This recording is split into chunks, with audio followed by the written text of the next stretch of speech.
Good morning, everybody. Thank you so much for being with us today. My name is Mike Toole. I have the honor of being the Dean of the College of Engineering here at the University of Toledo. It's again my pleasure to welcome you all here today in a series, this is the seventh, a series of seminars at the college that focuses on autonomous vehicles and also smart mobility. I know that many of you attended our February 2018 kickoff seminar, which gave us an overview of the topic of autonomous vehicles. In April 2018, we discussed the importance of protecting communications between vehicles and infrastructure, ensuring the safety and cybersecurity of this data and information-rich system of autonomous vehicles is protected. In June 2018, we focused on public transportation and autonomous vehicles, and we were thrilled to host not only an actual autonomous bus, but also to host the announcement by TARTA that the City of Toledo was arranging to secure its own autonomous bus. In September 2018, our seminar covered infrastructure, government regulation, and autonomous vehicles. We are very pleased to have Mr. Jim Barna from Drive Ohio and Mr. Randy Cole from the Ohio Turnpike Commission here to discuss the state's efforts to coordinate and support the autonomous vehicle testing and provide an update on these projects statewide. In November 2018, we addressed one of the most exciting subjects in this topic, accessibility and autonomous vehicles. We learned about mobility issues faced by the elderly and disabled segments of our population, and how technology may be able to provide the elderly and the differently abled the means to remain active and engaged in the world. And then most recently, in April 2019, we heard from industry experts from Toyota and Ford on how the autonomous vehicle technology is changing automobile design. The series on autonomous vehicles and smart infrastructure has helped put Northwest Ohio on the map for smart infrastructure. A consortium of organizations have submitted a proposal to Drive Ohio to fund 2 smart mobility projects in the Toledo area last year. And then late last year, I was appointed by Governor Kasich to the Drive Ohio Government Advisory Board. Today, we'll hear directly from our state government officials that are on the forefront of the autonomous vehicle revolution and the changes that will need to be addressed in the workforce to meet these changes. We join in our partners, AAA of Northwest Ohio, our wonderful partners, in celebrating the achievements of fellow engineers and scientists and political scientists in creating the technologies that I'm confident will significantly reduce the traffic deaths around the globe and provide mobility to millions who would otherwise not have it. So again, thanks for being here today. I just want to stop and tell you lots going on today. You probably saw as you were coming in a whole bunch of students, some looking real sharp. They don't dress like that every day, I gotta tell you that. They're dressed up for their senior design showcase, so we'll talk about that at the end a little bit. But we have, I think, over 100 teams, a nice brochure you're welcome to pick up that lists all the projects, some of which were about autonomous vehicles and smart mobility. So as we'll mention again at the end, you're absolutely welcome, encouraged to go outside as you leave, and we need to leave this door, because I'll tell you why in a second.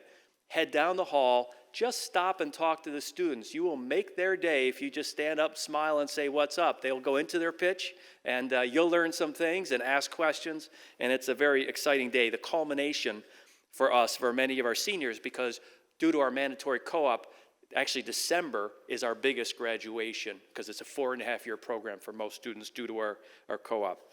The other thing really exciting, we've got a few high school students with us, I hear. I can see right there, which is great. We have 150 high school students from 12 different regional schools who are going to be here today. Some are still arriving because they're not very local. But at 10 o'clock, when we're all heading out that door, there's going to be 150 others ready to come in here. We have a design competition led by our Director of Student Services, John Pilecki, is somewhere around here.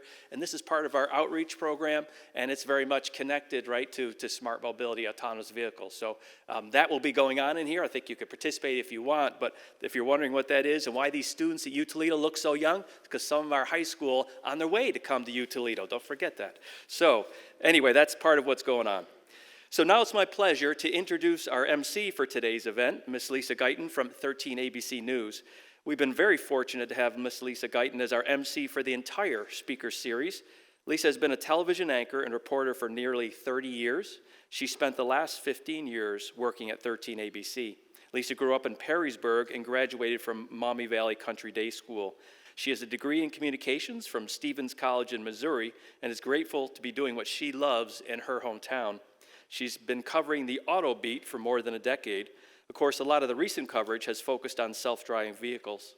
Lisa also reports on many animal, business, and human interest stories for her station. She describes herself as fiercely loyal to our city, and Lisa's proud to be involved with events like Technology Takes the Wheel.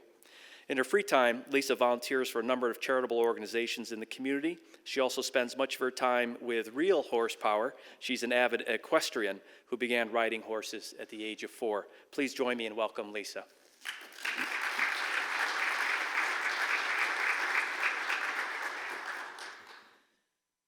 Good morning, everyone, and I apologize. I'm a little hoarse today, so I apologize that I don't sound wonderful, but it is fantastic to be here. It has truly been an honor and a privilege to be here from the very start of this series.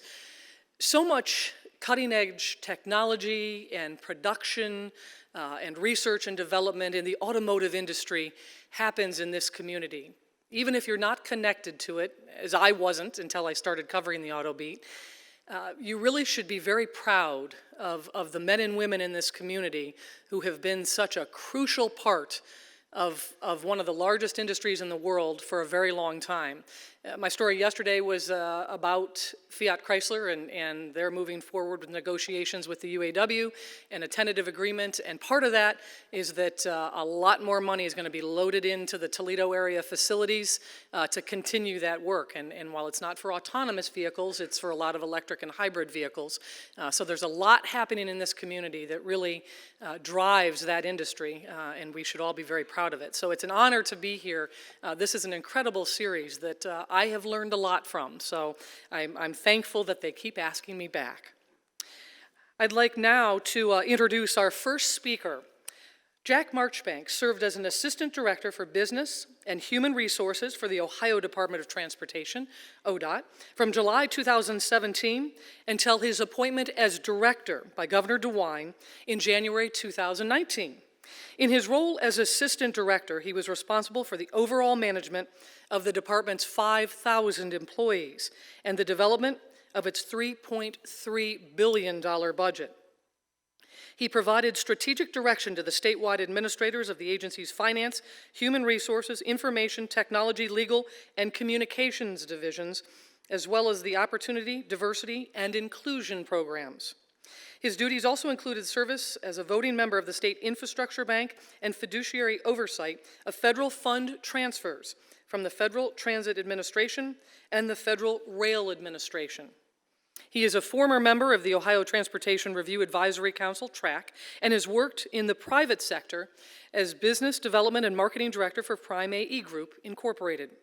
A staunch believer in lifelong learning, Dr. Marchbanks recently earned a Doctor of Philosophy degree from Ohio University. He also holds an MBA from Xavier in Cincinnati and a master's degree from Clark Atlanta University. He is a proud graduate of the University of Dayton, where he earned his bachelor's degree in political science. He is married to Alice Flowers, and he lives in Columbus, Ohio. Please join me in welcoming Director Jack Marchbanks.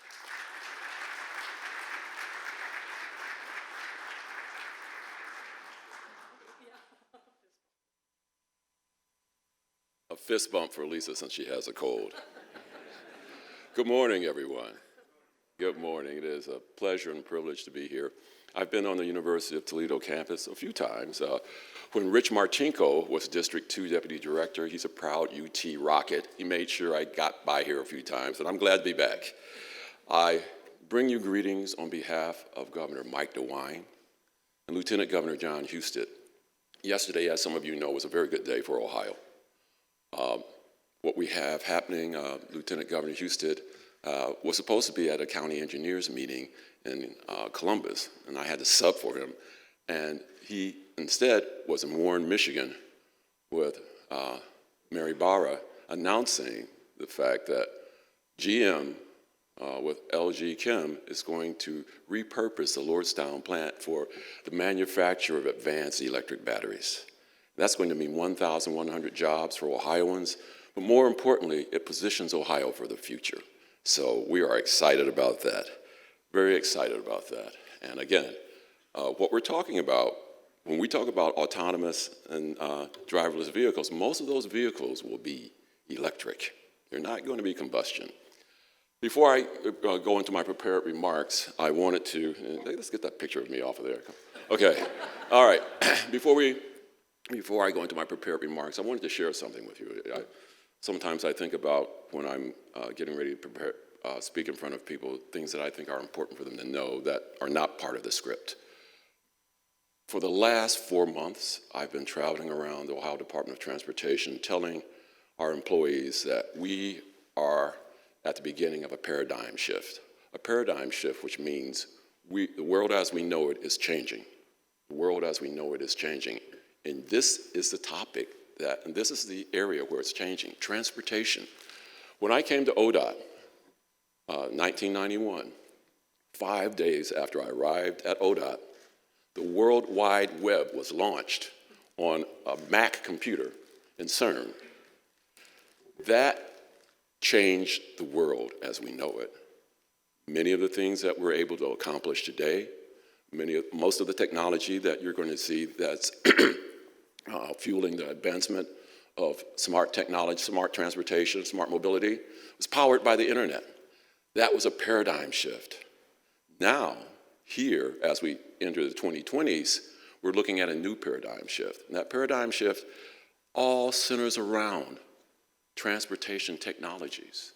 You young people, when you reach the age of 40, you'll be able to tell your kids, and some of you might even have grandkids by then, but you will be able to tell your kids, I remember when most of the vehicles were combustion.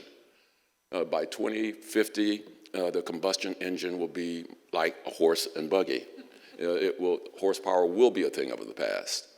So that is a paradigm shift. A paradigm shift, by the time you reach middle age, you will be dealing with passenger drones, something that we now think of as the stuff of science fiction.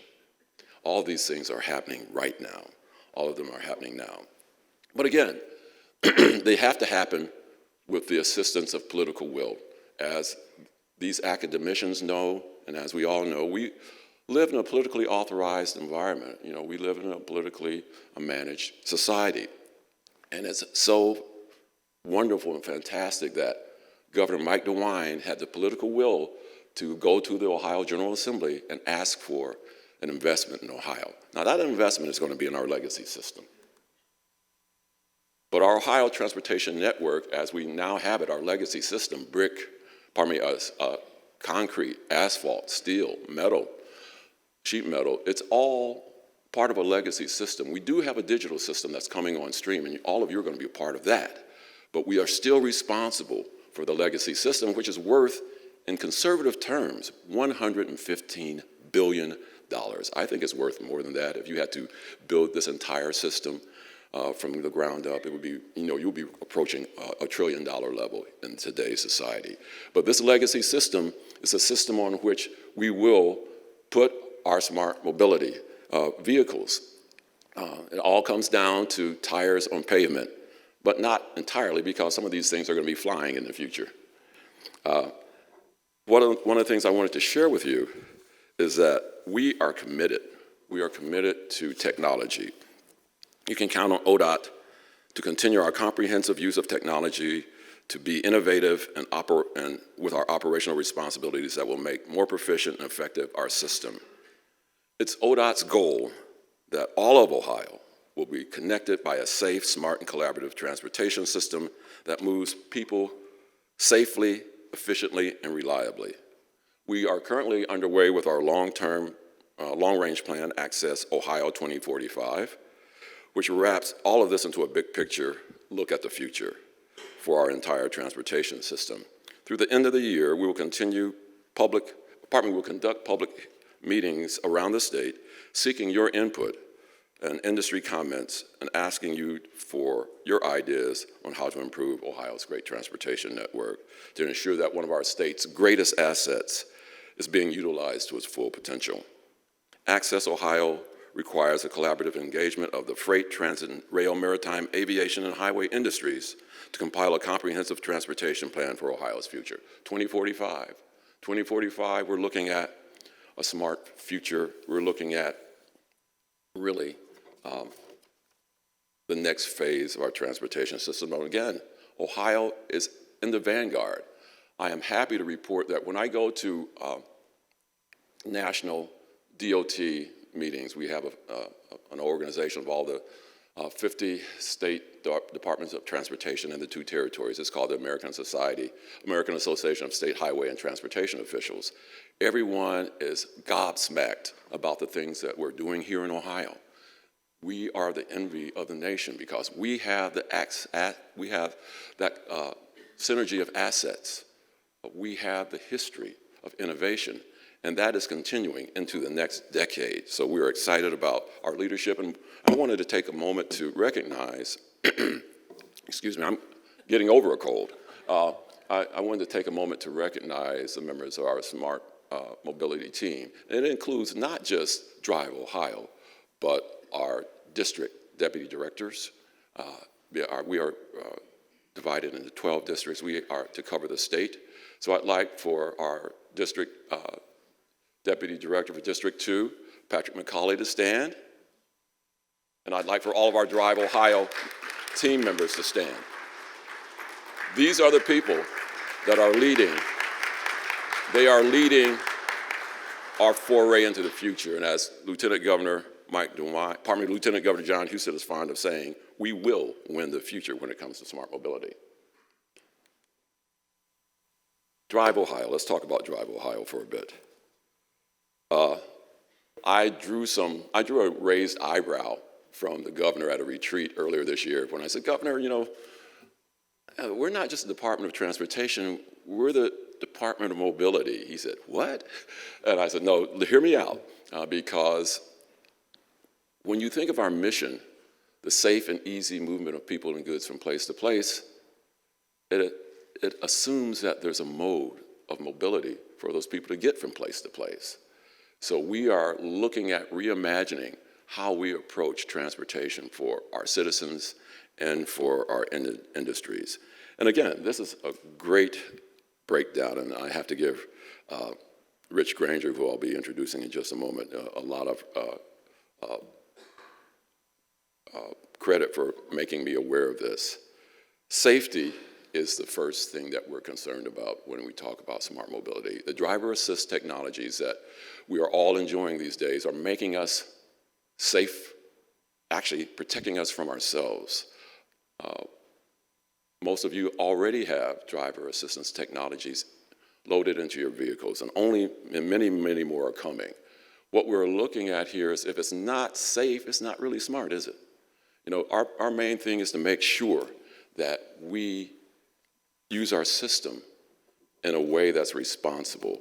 And I just wanted to pause here to say that one of the things that we're talking about at the Ohio Department of Transportation, in conjunction with smart mobility, in conjunction with everything we're doing as technology takes the wheel, is advancing this notion of personal responsibility for safety.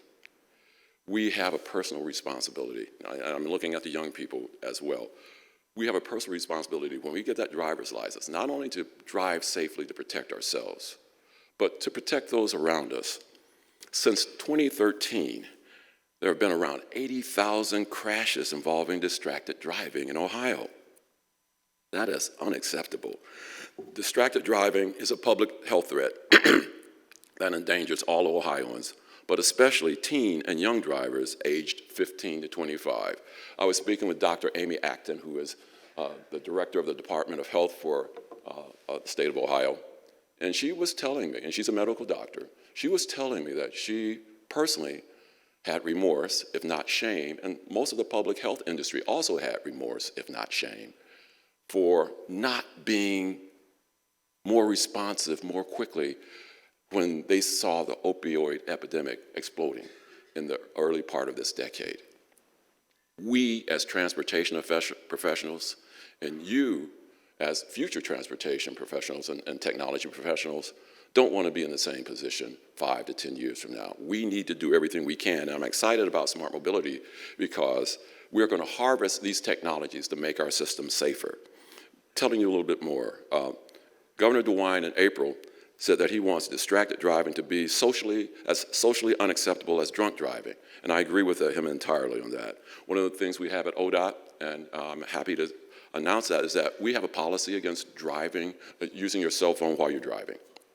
We want to lead by example. Again, cell phone distraction isn't just talking and texting anymore. Today, we have to do more for that. So distracted driving is a choice. And again, it's a choice that endangers people's lives. So with safety, we want to make sure that these technologies are being used to make our system safer. Safety, mobility, access, reliability, the key aspects of what we're doing with Drive Ohio. And Drive Ohio is, of course, the tip of the spear when it comes to advancing smart mobility in our state. Happy to report that we are already employing technologies. A few years ago, we were having terrible problems with whiteouts in northeastern Ohio, lake effect snow. I think this pointer works. Yeah, there we go. You made the national news. One of the things we did, we used smart technology to put to variable speed limits, as Mr. Pakush knows, who was deputy director in District 12 at the time, to put in this system that has reduced crashes during whiteouts by 40%. That's what we're talking about when we're saying using smart technology to advance safety. And Mr. Pakush, please stand up. Myron Pakush is our liaison to Ohio Turnpike and Infrastructure Commission, and he's working with Executive Director Farzan Ahmed to make sure that one of our great assets in Ohio, the Turnpike, is basically advancing smart mobility, connected freight, and as well Wi-Fi on the system. Again, safety. Mobility. Again, we are looking at making sure that Ohioans can get to where they want to go when they need to get there. And we are, in addition to dealing with terrestrial or land-based smart technology, we're looking at advancing technology when it comes to unmanned aerial systems, drones as they're commonly known. We announced Sky Vision, beyond visual line of sight, earlier this year. It is a big deal. We have high-tech companies from all around the country coming to Ohio to make sure to take advantage of this great space that we have created in the Springfield area that allows them to test their systems beyond visual line of sight. We are also working in the Mahoning Valley with Youngstown State University and the city of Youngstown, putting forth a great system that will allow autonomous shuttles to run to key assets, including the university and the hospital in Youngstown. This is what I talk about when I say that Ohio is leading when it comes to technology and transportation, the next paradigm shift.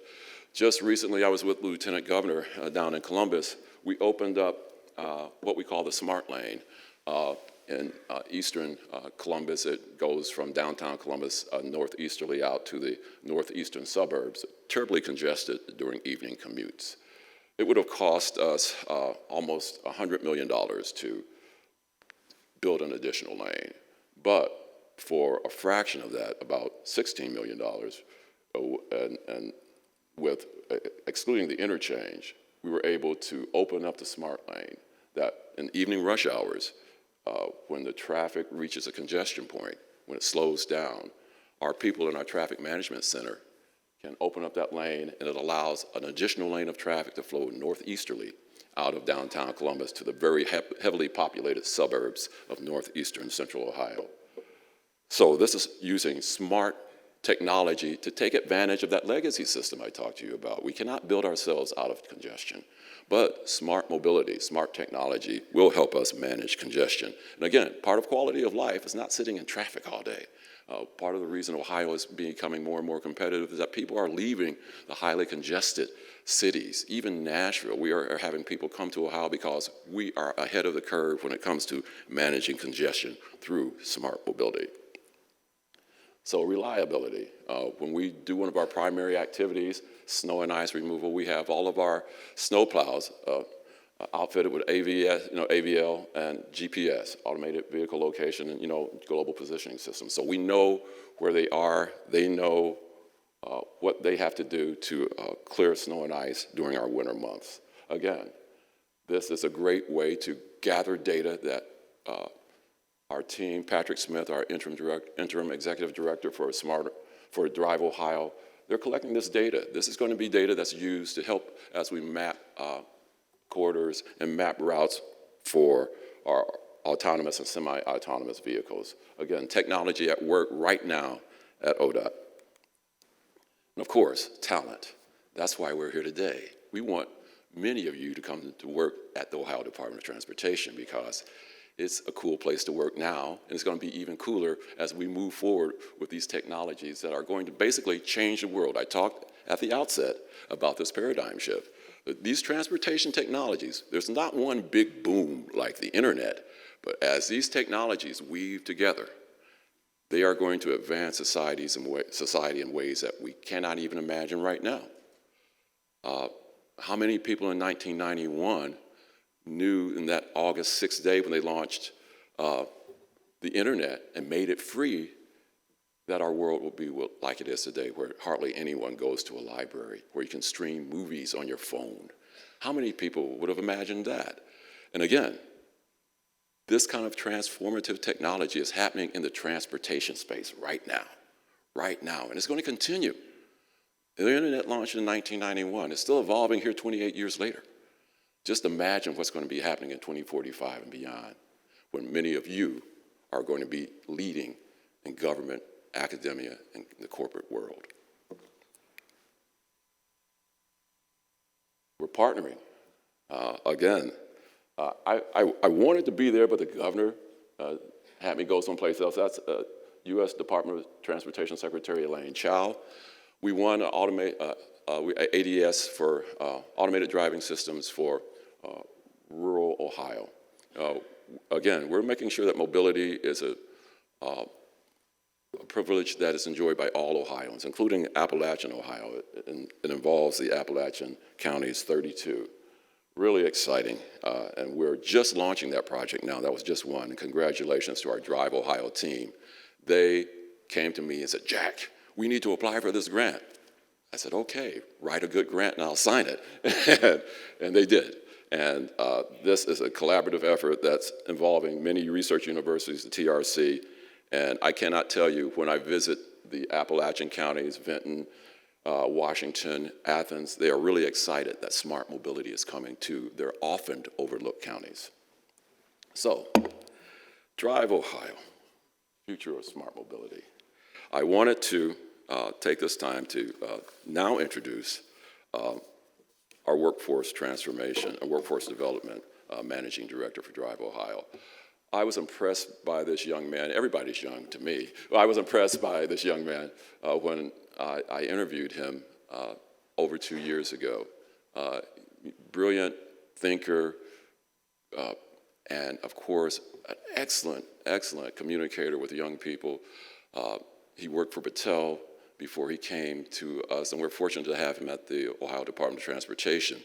He and his wife have a 5-year-old daughter who loves to play with robots and who told him her first car will be a driverless car. So I'd like to introduce Rich Granger.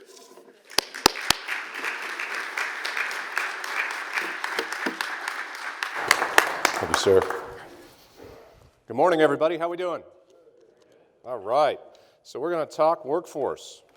We're going to talk about the future of our smart mobility workforce. So I'm going to spend about 20 minutes here walking you through what's happening around the state of Ohio in workforce development. As the director said, these are our pillars at Drive Ohio, and we view ourselves as a startup inside ODOT. That's kind of our mentality. So every startup needs focus, right? Our focus is pretty simple: connected and automated vehicles and infrastructure on the ground and in the air. That's our Venn diagram in the technology trade space. It's necessary, but it's not sufficient if we don't know why we're doing it. That's why we have these pillars: safety, mobility, access, reliability, and talent. Spells out SMART if you're keeping score. That's how I remember it. And we're going to zoom in on talent for the next 20 minutes. And this cuts across multiple sectors in our state's economy that drives what's happening around our state. So we look at automotive, of course.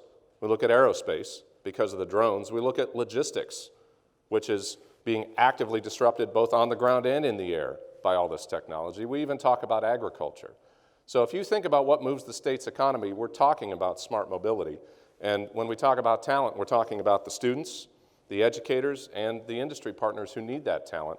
And so I think this is a conversation that's pretty relevant to everybody. So this is going to be the busiest slide I'm going to have. The rest will be pretty much pictures. But this kind of unpacks the portfolio that we're building and now deploying for workforce development at Drive Ohio across the state. So there's 3 segments I'm going to talk about here. The first is about engaging the youth, engaging the emerging workforce. And we say it that way because they're starting to move into the workforce, especially when we're talking pre-K to 12. High school internships is something we're advocating for. We had a couple high school interns at Drive Ohio last year, and we always advocate for that kind of thing. So what do those students need to see what their future ought to look like? It's problem-based learning, real-world problems, authentic problems that they can see how this technology will make a difference and how they can make a difference in their own community. So we do that through a design challenge that's statewide. I'll talk about that in a minute. We do it through classroom visits. I've got some great stories to share on that topic. And we do it through community outreach, and I'll give some examples of that. The second piece of what we're doing is we're preparing the workforce as they enter the workforce. This is career technical, this is community colleges, this is higher education, like the institution we're at today. And so that looks like capstone projects. The Ohio Department of Education now has a capstone graduation option, so we're excited to start working with our first cohort of high school capstone students starting in January.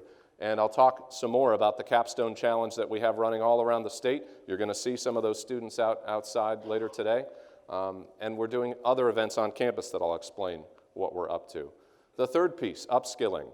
So for the incumbent workforce, lifetime education, couldn't agree more. You're never done, right? I mean, when I was in engineering school many years ago, my coding experience was with Fortran and Visual Basic.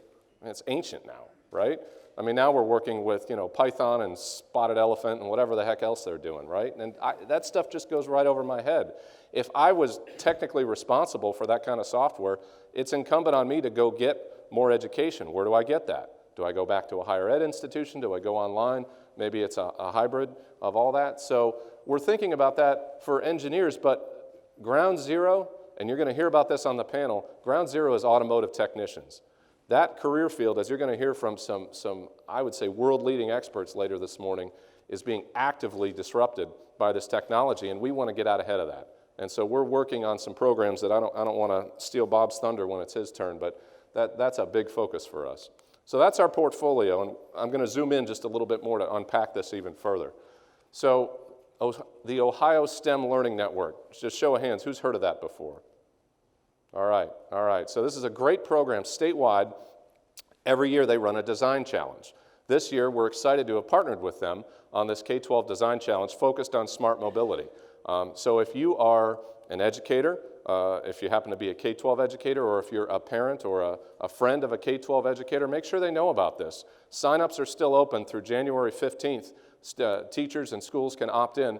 And the commitment here is to work with students to give them an authentic smart mobility challenge topic in their own community, develop a solution, and then host a school showcase, and then at that local showcase, have some judging that picks the winners that'll come down to a statewide showcase. Those students get a chance to come to Columbus, they get a chance to go to the Ohio State Fair in the summertime, but more importantly, they get a chance to solve problems in their own community.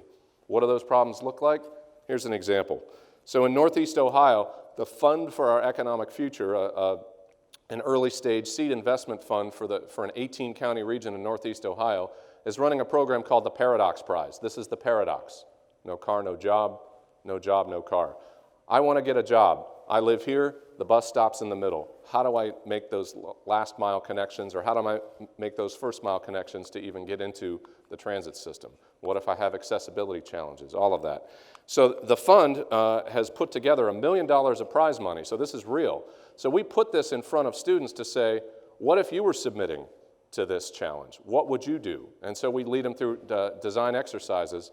And I got to tell you, we've done sessions with students, And here's an example. So in Warren, in the Youngstown, Mahoning Valley area, there's Mr. Kenya Gray, one of our great workforce interns, a real rock star. He was facilitating this session with these young women, all women at this event, middle schoolers.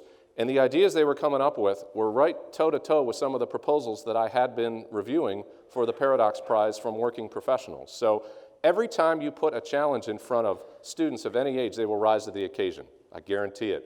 And in this event, we were wrapping things up, and one of these young ladies, we were asking them, what would you do different tomorrow? That's how we usually wrap these sessions up. And she looks at us, or she didn't even really want to look at us, and she just said, well, no one's going to listen to me anyway. And I mean, we just stopped. All the adults in the room, we just looked at each other, we stopped that event, and we just dug right into that topic because we said, we respectfully disagree with you. That's why we're here today. So I would just implore the audience to listen. When you're talking to young people, listen to what they have to say because they are right there. They can meet you where you're at, and they can often run right past us because they bring a perspective that's very different than what we bring with these type of challenges. So let's talk about something super fun. So we've got this fleet of robots right now. They're called blue bots. They're called blue because they have Bluetooth.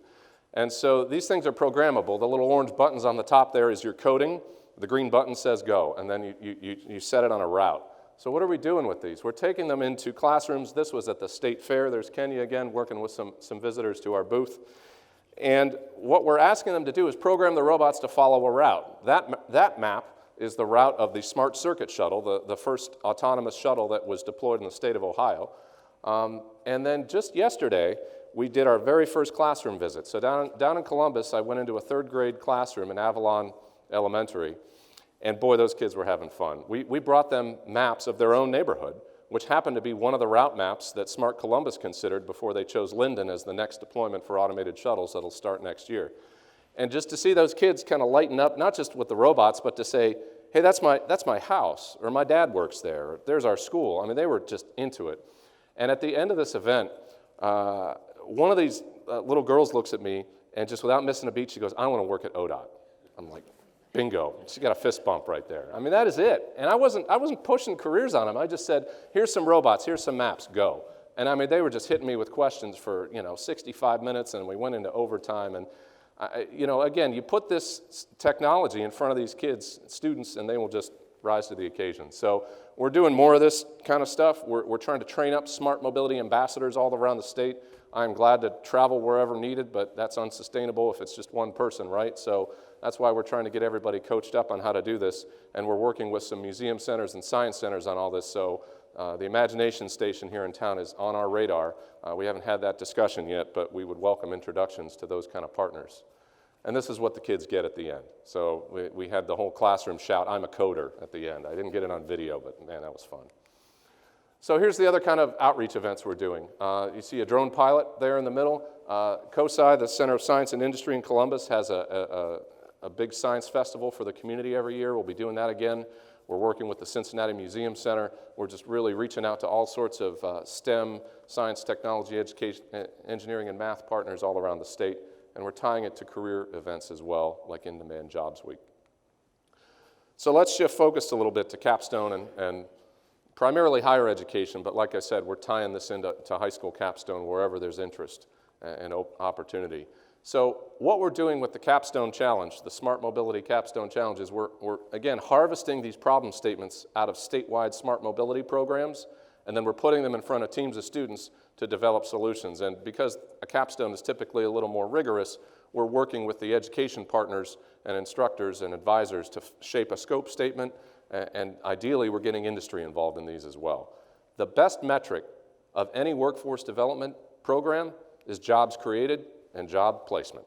And so programs like this, if we're designing this system right that I've been describing to you, if we catch them early and they're getting inspired and engaged, and then we catch them later and again and revisit and reconnect with them as they're wrapping up the first part of their education, then they are much more likely to enter this field, and ideally they're going to stay in this state, and we're all going to grow together and have this rising tide. So that's the vision of the system we're building. And when we talk about this capstone program, here's in practice what's happening. Now, these aren't all in flight yet, so you've got a lot of dotted lines here that show ones that are under discussion. But you can see we had multiple teams that you'll see here this morning with University of Toledo working autonomous vehicle use cases, accessibility challenges, a lot of compelling topics. In Lima, we've been talking with the city for quite a while about the high number of rail interchanges and how we can have smart rail crossings. So we're in active discussions with Ohio Northern University on a capstone there, along with the University of Northwest Ohio. And then kind of sweeping around the rest of the state, you can see we are a statewide program, and we are working to grow this every semester. And for us, this gives us great access to talent and great new ideas for solutions to all these programs. So just zooming in a little further, here's many of the partners. Many of you are in the audience today, and so we're taking some of the use cases for Toledo for autonomous shuttles, and we're working with students to unpack those. And in the new year, we'll continue the discussion about how to get those funded and into execution, and that's a discussion we welcome and are excited about. Down in Dayton, we've got a team at the University of Dayton. I'll be on the phone with them this afternoon hearing their final pitch for this semester on routes to connect the Wright-Dunbar district on the west side of the river with the Oregon district and other growing parts of downtown Dayton on the east that have typically been separated by the river and the interstate. And we've had great partners like the Greater Dayton RTA, the City of Dayton engaged with those students. And I forgot to mention with Toledo, we had our great partners from TMACOG. Dave Gideon was generous to host the student team at one of their recent steering committee meetings. So we're getting working professionals to interact with the students to give them these very authentic experiences that show them what it's like to work. And you can almost consider these capstone projects like externships, unpaid internships. They're doing work and they're getting credit at the same time. Here's just a snapshot of what's coming in Lima, so we're excited about that one. Director mentioned the work along I-90. Data analytics is going to be one of our themes for 2020 and beyond. As all these systems come online, they ingest more and more data. What do we do with the data? How do we manipulate it? I mean, back to my own personal example, I mean, if you asked me to do data analytics right now, I would be just hopping on Coursera or something and getting myself up to speed, and that's probably what I'll be doing over the holiday break, because this is the new thing that's coming. How do we make better decisions? And some of the best minds on this topic are in high school right now, or maybe in middle school, or in third grade. So it's no offense to working professionals. We want to work with them too, but this is a team sport.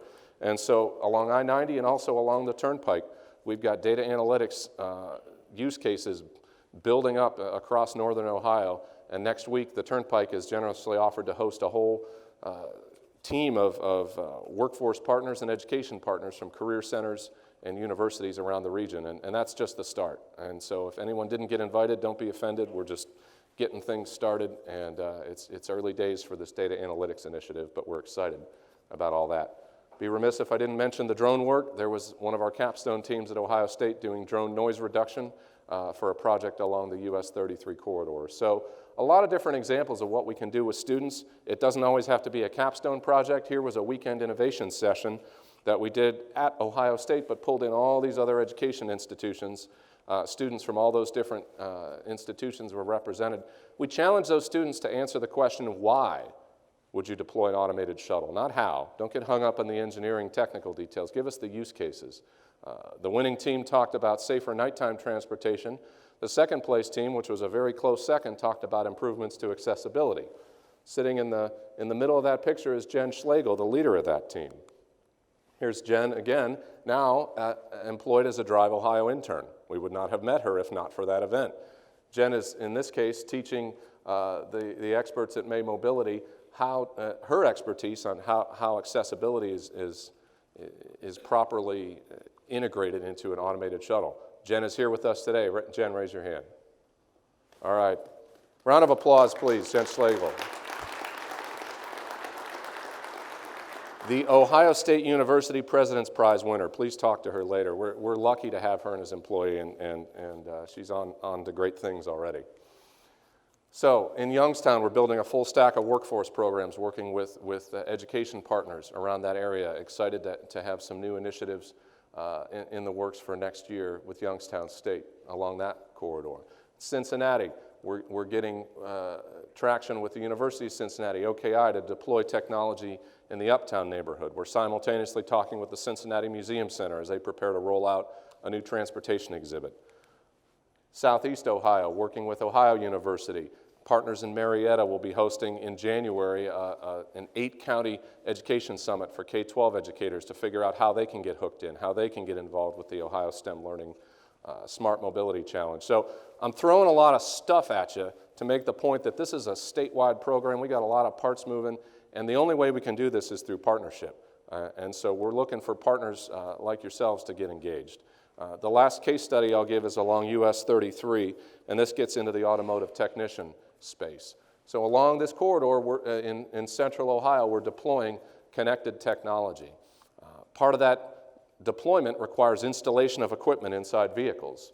So here at the ODOT garage in Marysville, you see a team of students from Ohio High Point Career Center in Bellefontaine from their automotive technician education program. You see instructors, administrators, Columbus State Community Colleges here, Ohio Department of Education, Ohio Department of Higher Education, all observing what it takes for students to do this work, because we intend to put these students to work on this program in the new year, both with the Smart Columbus connected vehicle environment that's coming online and with the US 33 Smart Mobility Corridor. And anytime we have new hardware phases in Northern Ohio, this is our playbook. So we'll pull some of the same training content and we'll bring it to other corners of the state. And on this one, again, we're just getting started.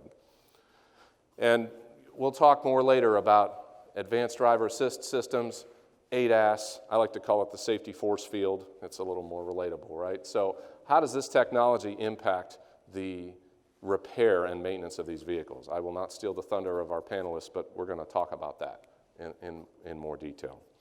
So here's another one of our interns, Malcolm Gilbert at the State Fair, and he's working with one of our future workers there, and smart mobility is our superpower at Drive Ohio. And so in closing, I would just challenge everyone to think about how you can get engaged in what I've just been talking about. Think about your own personal way you can get engaged in your community, because this is a team sport.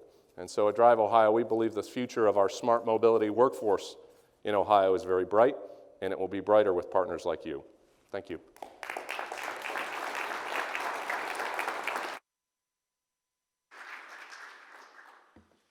Thank you so much, Dr. Marchbanks and Mr. Granger. Fascinating information, and we're going to be able to delve into it a little bit more with our panel discussion coming up. But first, I would like to invite Bob Casperzak to the stage. He's going to talk a little bit more about this beauty that you see right here behind us. It is certainly a beautiful machine and part of the future of the automotive industry.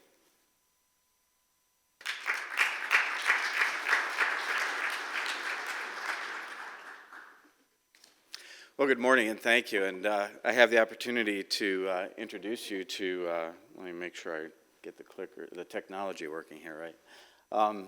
To this 2019 Tesla Model 3.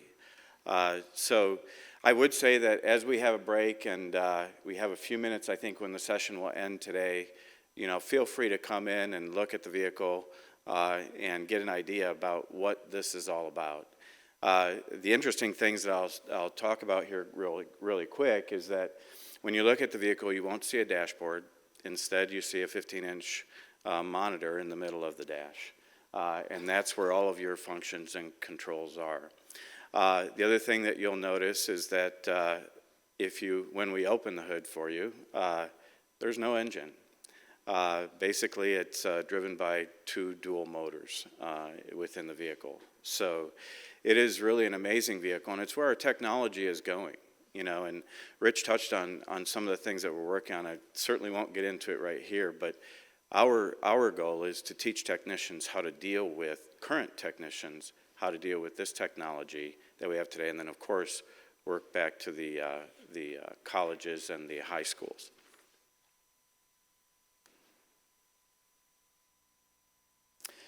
So I already talked about the display. It's a 15-inch touchscreen.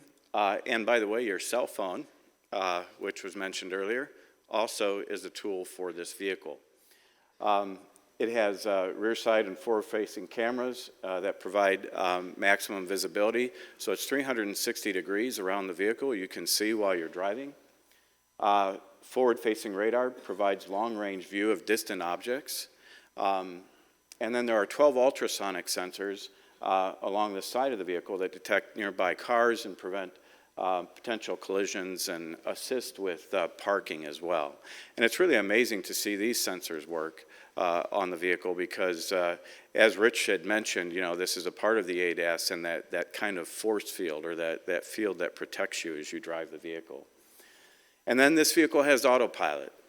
So now autopilot does not mean that you can let go of the steering wheel and let the vehicle drive for you, but this allows you intervals in which you can do that and on the expressway. And then it will tell you to put your hands back on the wheel again, just so that it knows you're paying attention, right?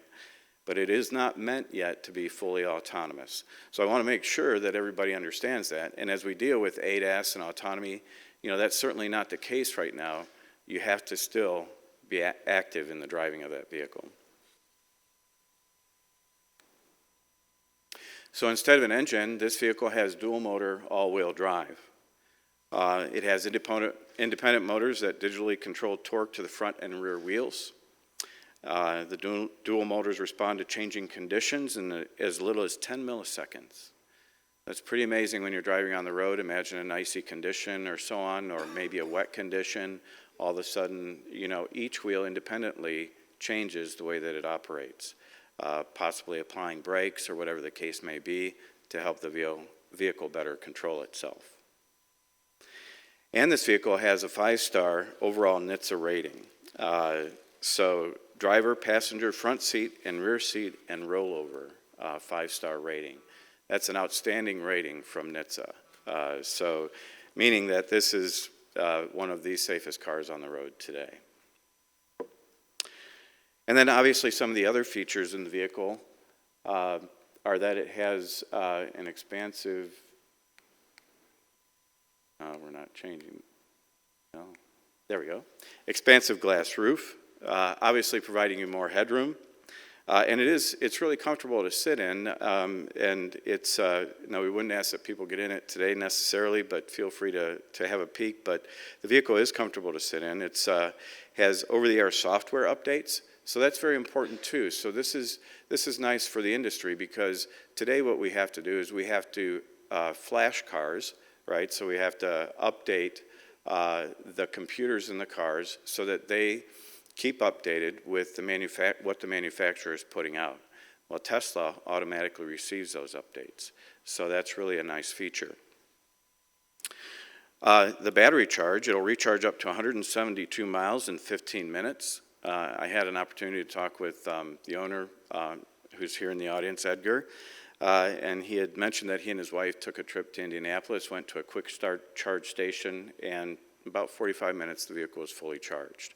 So that's really a nice feature. And again, to mention, it's fully electric, so there is no gas in this vehicle. Matter of fact, I noticed when we were bringing it in today, you know, we didn't have to worry about the gas fumes, right? And we even have the mat under it for oil drops and things like that. Well, we don't have to worry about that either because it's not a problem.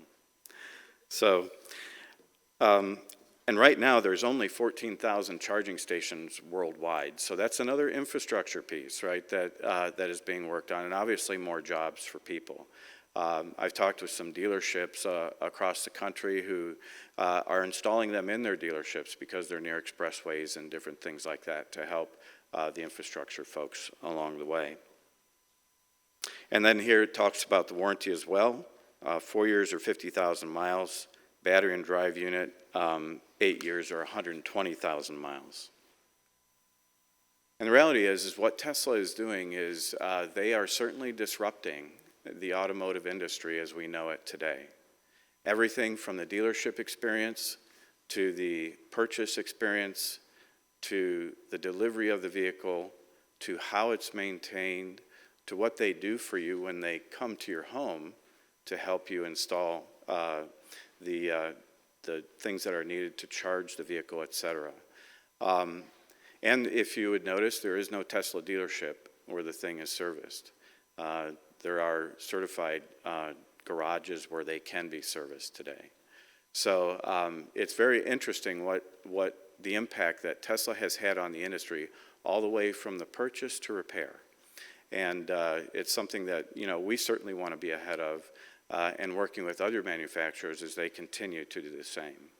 So as I said, feel free to have a look at the vehicle during the break or possibly at the end of the program as we have time. Thank you again very much, and enjoy the rest of your day.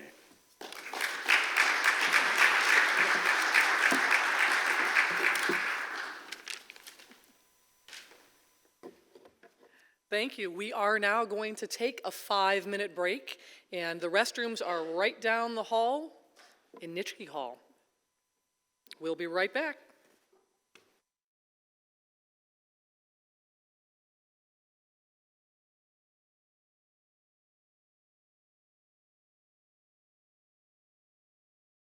Everyone, please take your seats.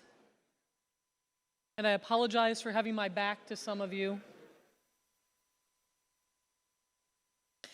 I would like to introduce our panelists now, who are going to be part of the question and answer section of the program. And I'd like to ask all of you, if you have a question, to please come to the microphones that are located in each aisle to ask your questions. Our panelists today, in addition to Dr. Marchbank and Mr. Granger, are made up of 3 additional experts on the topic of workforce development issues. First, I would like to introduce Mr. Sonny Hamizide. He's a registered architect in the states of Arizona, Ohio, and Pennsylvania. He has over 30 years of experience in design and management of commercial and educational facilities nationwide. Sonny has been involved with over 40 new and renovation projects at the University of Toledo, with some notable projects like Nitschke Auditorium, College of Pharmacy, Nitschke Business Incubator, Larimer Athletic Complex, and the Collier Building Classroom and Auditorium additions. Sonny is a principal and architectural department manager at SSOE Group. SSOE is an international design firm with headquarters located right in Toledo.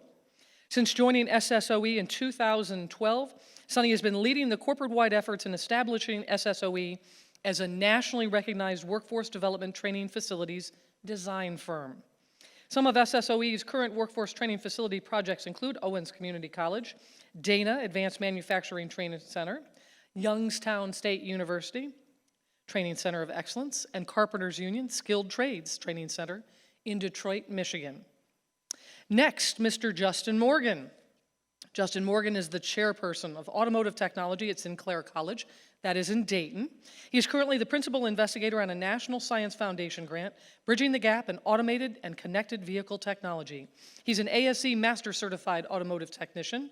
Justin earned his Bachelor of Science in Automotive Technology from Southern Illinois University at Carbondale, and his Master's of Educational Leadership from the University of Dayton. He enjoys spending time with his wife and 2 beautiful children. And our final panelist, who you met a little bit earlier, Mr. Bob Casperzak. He's the Director of Approved Auto Repair and Contractor Service Network of the Central and Great Plains regions of AAA Club Alliance. Mr. Casperzak has been in the automotive service and repair industry for the last 39 years. He focuses in the areas of management and service management of auto repair facilities, and he teaches as an adjunct instructor at Owens Community College. He's taught Automotive 101, the introduction to vehicle diagnostics, and presently Technology in Society, Professionalism, Diversity, and Business Ethics. Bob's roles include the oversight of the approved auto repair program in the AAA Club Alliance's 13 states and the contractor service network in the states of Ohio, Kentucky, Indiana, West Virginia, Kansas, Oklahoma, and South Dakota, as well as working on the new projects and with the AAA National Automotive Engineering Team. So please join me in welcoming these esteemed panelists. And, yes, it really is an amazing opportunity to be able to tap into all these great minds here. So please come forward if you have a question. All right, do we have, come on down. Here we go. Hi, my name is Dalton Isaac. I'm a senior at Toledo Technology Academy, and my question was, with the autonomy approaching, we're going to lose jobs for drivers, say like semi-truck drivers and stuff like that. So how does the workforce of Ohio plan to replenish those jobs? That's my question. A great and very relevant question. So the way we tend to look at that topic is through partnerships first and foremost. So we always want to talk with employers, we want to talk with technologists, we want to talk with educators. I mean, that's how Drive Ohio is built through our Drive Ohio Alliance, which I didn't mention, but it pulls all those stakeholders in. Because our belief is that the challenge you've described, which is real, will be one of transition. There will be a transition towards this technology. And if you look at the technology and its readiness today, it is not yet safe, and the technology companies would agree with us on this, it's not yet safe to have a fully automated truck in the example you gave on the road, just like it's the same with a car, whether they call it, whatever they may call that feature. So now is the time to get ready for that, not when the technology is fully ready.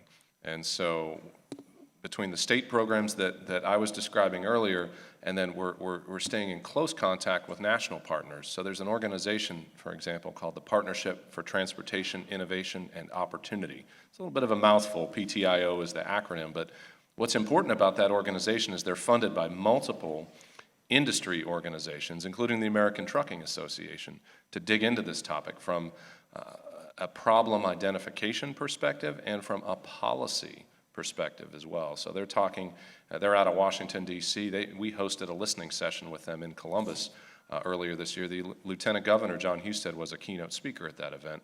So at the highest levels of Ohio's government, we are talking about this now, and the Ohio House put out a report on this topic last year emphasizing this same point of now is the time to have these discussions. So it's through conversation that I think we can stay ahead of that.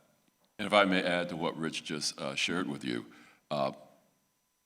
we have a report that is due to the Ohio General Assembly here from the Ohio Department of Transportation, the future of Ohio's system, and that includes this disruption when it comes to combustion vehicles as we transition to electric vehicles. Right now, about 2.1% or 1 in 250 vehicles is electric.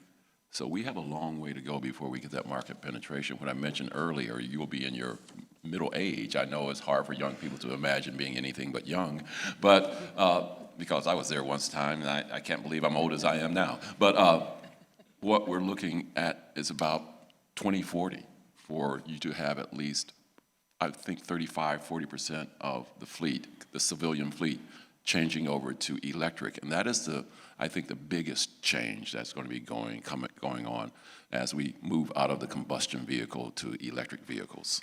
And there's time. So the Lieutenant Governor, as Rich mentioned, is right on top of this. He has been leading a charge for upskilling all of our automotive technicians around the state with a program that is called credentialing as we transition to this new reality.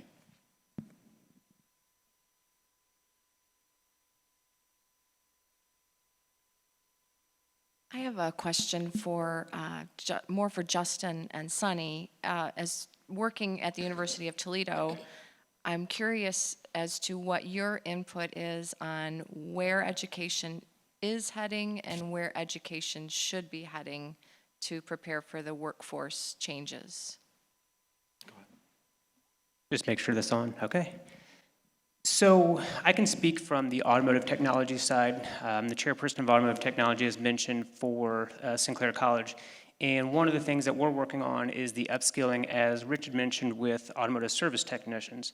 And so we're focused on upskilling our workforce, but we're also doing outreach with the K-12 partners. So part of our grant is to go out there and work with young people to learn about new jobs. So maybe it is that the trucking market and those jobs change sometime and evolve into jobs that we don't know that are there today. So maybe those are operators for shuttles, maybe those are electric vehicle technicians. As Jack mentioned, we're looking at more of electrification.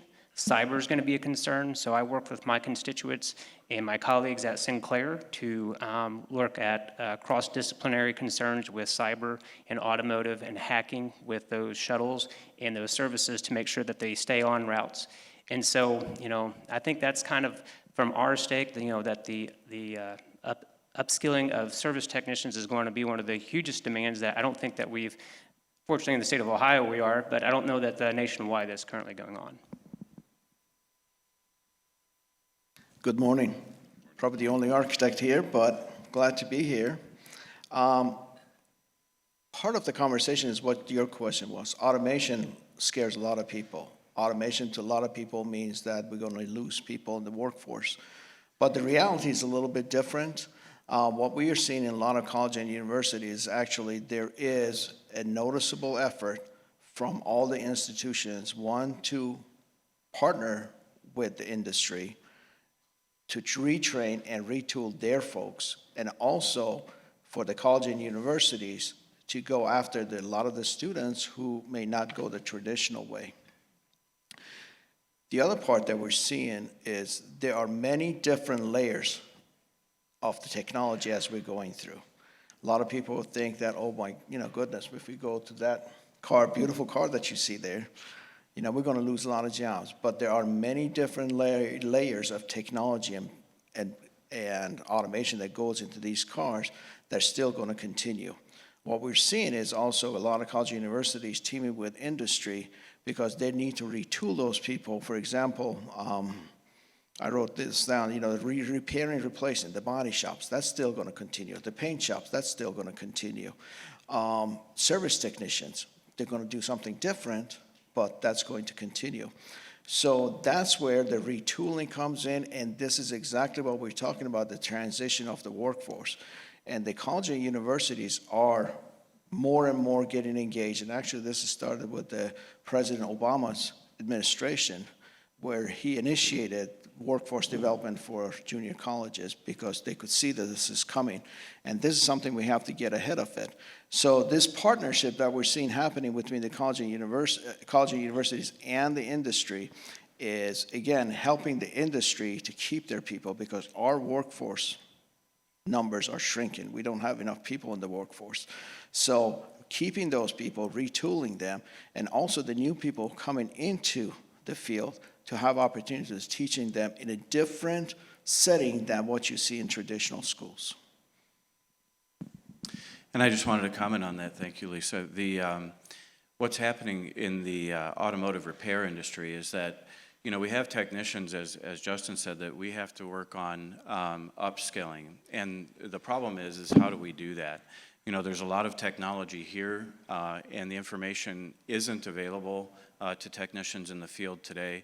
So that's a part of what we're working on now to develop training for them so that we can upskill the workforce and in a way that's going to work for them. So that's the key, is that they have to keep doing their job. They can't leave it. So we have to figure out a way to make it work for them. And we're well underway in making sure that those things can happen, and looking forward to being able to upskill the technicians as we move along in this technology. And it really is almost like I look at this as a mission critical project because a lot of the technology is on the road today. These technicians need to understand what they're looking at when it comes to their facility, and they also need to know what to do with it. So those are the things that we're working on as well. And I think you'd probably say that these technicians have been through a seismic shift before, going from being really mechanics to being software engineers. And that's an important thing to remember. This is just the next step in that. And if I can add one thing, it's not just automation or automotive industry that's being affected by this. We have clients right now that are talking to us about retooling and reengaging their workforce with the military vehicles, with the watercraft vehicles, taxis, buses, trucks. It's just about everything is in play right now. Hi, I'm Bill Kester, kind of an old engineer. Jack, you look like a young man to me. But we in Ohio have the Ohio Turnpike, which has to be the best laboratory for automation and for autonomous vehicles. And the technology that you're putting in right now, I just had a session with them on the new electronics and the changes that they're going to be making in the toll system. But it would seem to me that we ought to be able to set up a real live operation of autonomous trucks on the turnpike. We've already moved the turnpike into 3-stage vehicles now. We have actually 3 lanes each way, all the way except maybe on the far western side. What are you doing to actually set up automated trucks that would be running on the turnpike. It would seem to me that right now you have the technology, maybe you don't have the willpower to do it, but it would seem to me that automated driverless trucks, let's say from Toledo to Youngstown, is something that could be set up right now in a laboratory situation on the turnpike. What's your thoughts? Well, thank you for that question. We do have the will, by the way. The governor and lieutenant governor are all in regards to making sure that we stay on the cutting edge when it comes to automated systems and how they can assist us with logistics and our very, very large freight industry. I think we have one of the largest freight industries in the country right here in Ohio. Myron Pakush, whom I mentioned earlier, is working with Farzan Ahmed. They are in conversation with several OEMs, several manufacturers, including Ford and GM, and we are looking at platooning freight or big rigs on the turnpike right now. We can't talk too much about it now, right, Myron? We have to keep our mouths shut. Okay, mom's a word, but that is coming. That is coming, and we are very much interested in that. I'll let Rich add to it. Sure thing. So we are, I can't emphasize enough what a strong partner the Turnpike is in this smart mobility ecosystem. They've been a thought leader. They remain a thought leader. They're a great partner. As I mentioned, they'll be hosting some workforce partners next week. And on this topic of truck automation, we have big ideas for the state of Ohio when it comes to truck automation. Not just platooning. Platooning's part of it. And you look at, I'll come back to the Turnpike, but you look at Southeast Ohio, that was written into that automated driving systems grant that we have now won. That is one piece of several pieces of the puzzle that are in motion. As Director mentioned, there are some discussions in very active discussions and planning along the Turnpike. We have a different proposal that's under review right now that would look at the center section of the state that is awaiting a decision on federal funding. And this is meant to be a statewide network, and the Turnpike is right in the middle of that conversation. So we're watch for some announcements in 2020. That's about what we can say right now, but there's a lot in discussion right now.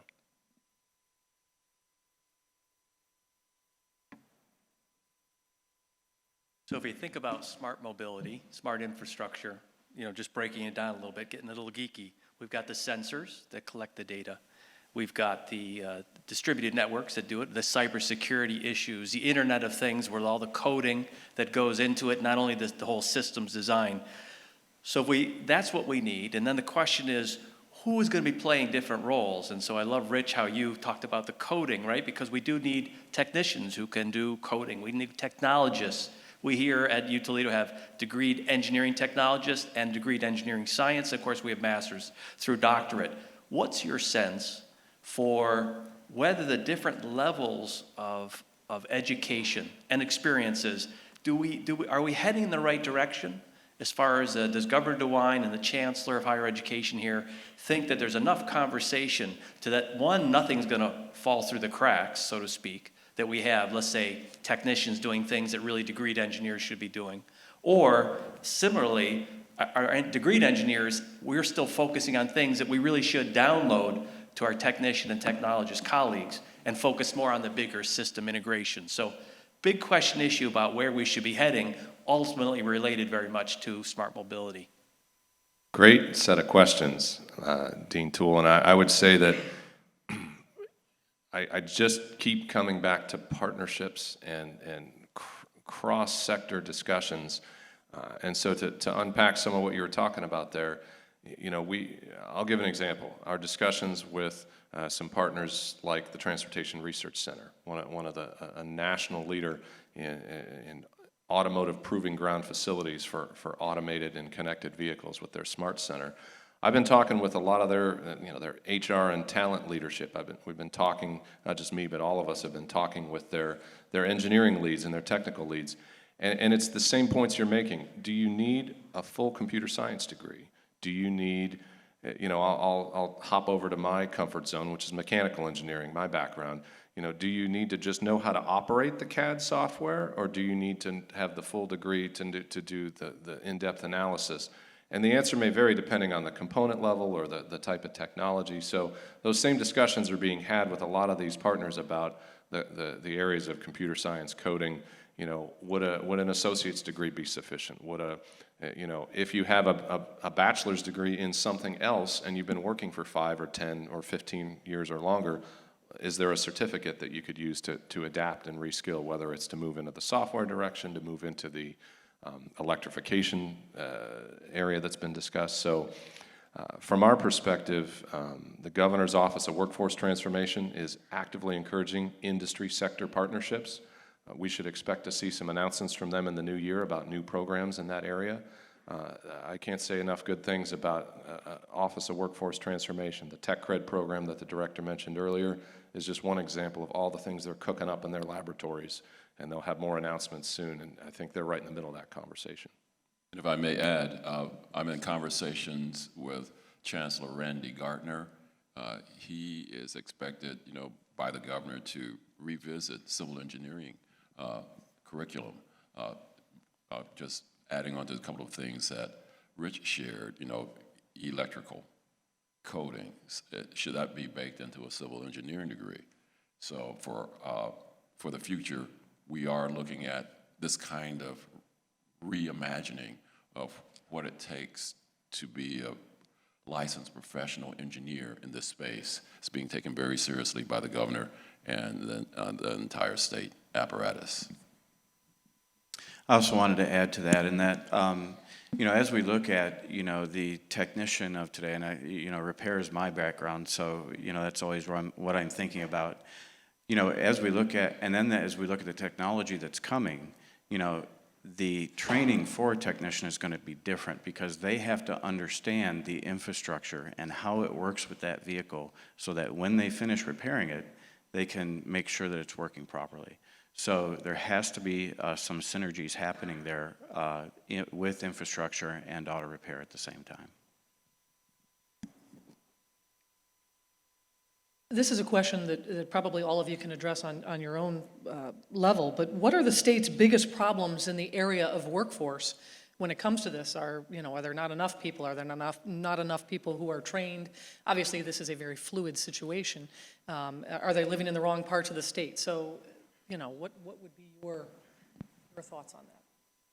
I'll start, Lisa, from the repair industry, and it's interesting as we've looked over the years. There is a shortage of technicians. The expectation is in the next year or so it's about 400,000 technicians short, and that's a big problem.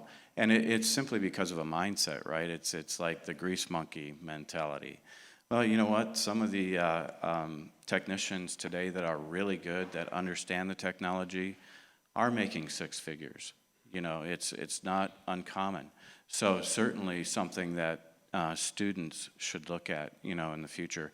And with the technology that's coming out, we have to make sure again that training is there. But and go down to the schools. And Rich and I were talking a while ago about maybe we start at the 6th grade level, right? Introducing automotive technologies and then getting people interested in it so that when they come out of school, they're ready to go into the field.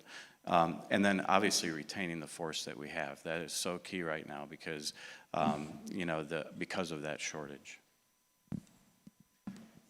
For many of our clients, there are a number of issues. One is the pedagogy and the curriculum of what the program's going to be. Going back to your question, there are so many different layers and who's doing what, and actually collaboration between different institutions, between college and universities.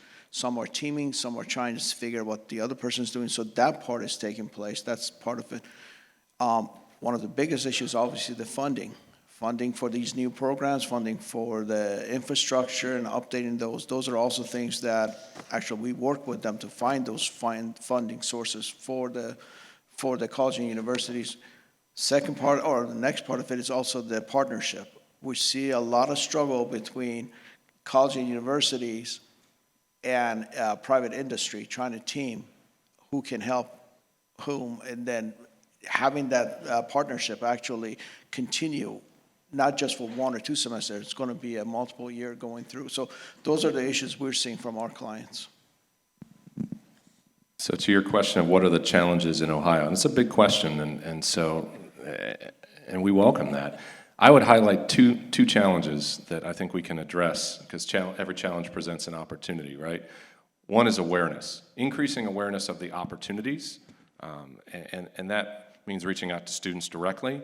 It also means communicating with their parents. I've heard from countless career technical educators in particular that some of the points that Bob was making about the attractiveness and greatness of these career opportunities, often the students are sold, but maybe sometimes the parents don't quite recognize the opportunity, and so that's a big part of it. And then, we want students to stay here. We want them to know about those opportunities. There are great programs like the Choose Ohio First Scholarship. And, for our industry engagement at Drive Ohio, we have this phrase we say to industry partners, both in the state and out of the state. We say, come here to test, stay here to grow. When we talk with students, we want to say, come here to learn and stay here to work, right? I mean, you have an opportunity, and if we have industry engaged, and that brings me to the second challenge and opportunity is engagement. And I hope I've been consistently making this point throughout the morning is having industry in the classroom, I think, is just a win for everybody. And while we work to do that in the higher ed setting, and Bob talks about 6th grade, I'm talking about pre-K. I'm talking about let's start early. Because if you get students engaged early, I mean, by the time they get to 5th or 7th grade, they're making some big decisions. Anyone who's a parent or has been around kids making those decisions, or maybe students in the audience would be better qualified to comment on this than I would be. The earlier we can get students engaged with industry partners and government and academics, I think it's good things happen.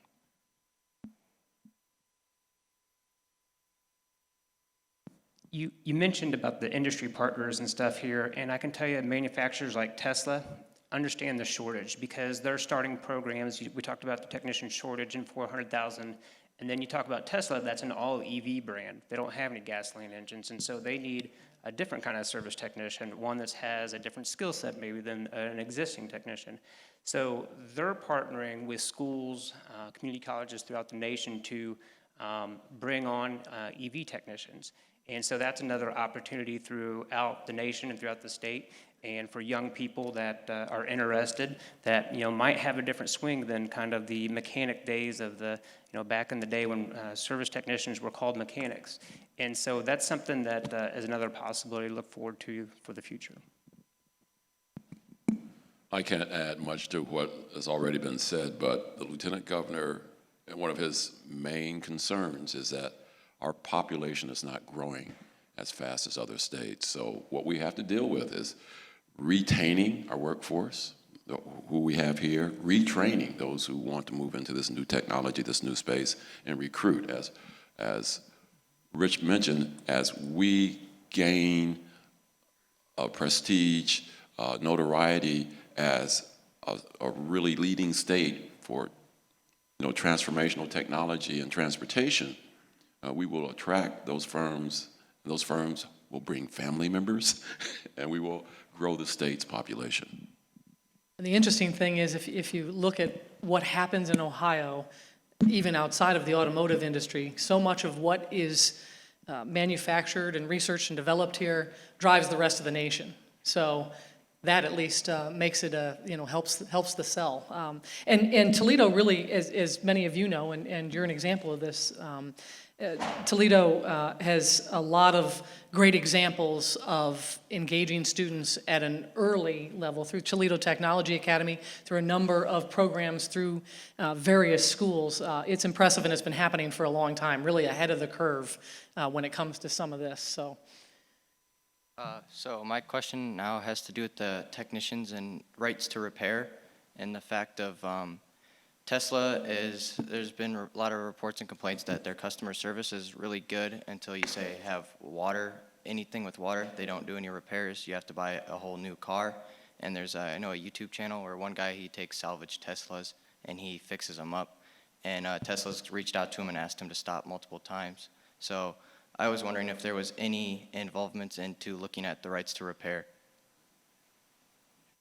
So that is a fantastic question, and believe me, it's a battle that we are fighting.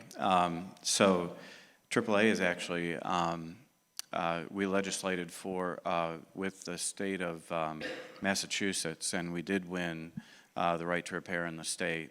And we feel that that's going to continue on through Washington. I actually had the opportunity to read the bill before it went before the Congress or the committee out there. And so the goal is to make sure that the OEMs are, providing information to the aftermarket so that we can repair it. And I was in a conversation a little while ago with at ASE, and we're developing the new credentials for ADAS technology. And we had the OEMs there, and that was a question that I raised as I said, look, you guys know the issues that we're having in the industry with shortage. You're having the same issues. We need you to work with us to kind of open up that field of information.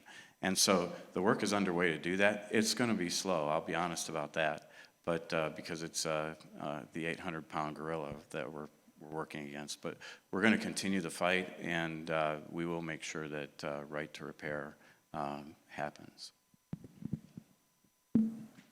I had another question of the fact of, so Teslas right now, their autopilot is incredibly, it's good on the highway because it's a very straight and not too complicated of systems to check, but their sensors and their logic controllers and their systems are incredibly advanced in the fact of you have to have ultrasonics to sense people and everything like that. And I only see their systems getting more and more complex and more spots for errors, unless, say, for instance, the city develops and partners with them to say have communicating traffic lights. So not only traffic lights that would show us a light, but then would communicate to the car, or say roads that could report blockages based off sensoring. Is there any interest or looking into, say, cities would communicate with the cars? So I had the chance to talk with or sit on a presentation with Tesla. I also had a chance to go to the Automated Vehicles Summit in Florida. And I can tell you that there's, Tesla kind of beats to the beat of a different drummer. And when I say that is they really lead they push other manufacturers and they think outside the box, as you kind of mentioned earlier. So, I think Tesla's idea is, and I shouldn't speak on behalf of Tesla, but I think their idea is to work with colleges and stuff to provide those service technicians that they need. As far as working with infrastructure, I don't know that I can answer that question right now. I can tell you that the newer Teslas have about 8 cameras on them, and from the technical presentation I sat through, they basically, they are not using LiDAR right now. They're using cameras all around the vehicle, and that's kind of the technology that it looks like they're going to stick with for the time being. So, whether they go with a LiDAR like a lot of the OEMs are looking at and other manufacturers, that's a possibility. But certainly there's going to have to be redundancy on the vehicle with different sensors and logic controllers, and there's always going to be room for error, unfortunately, for right now.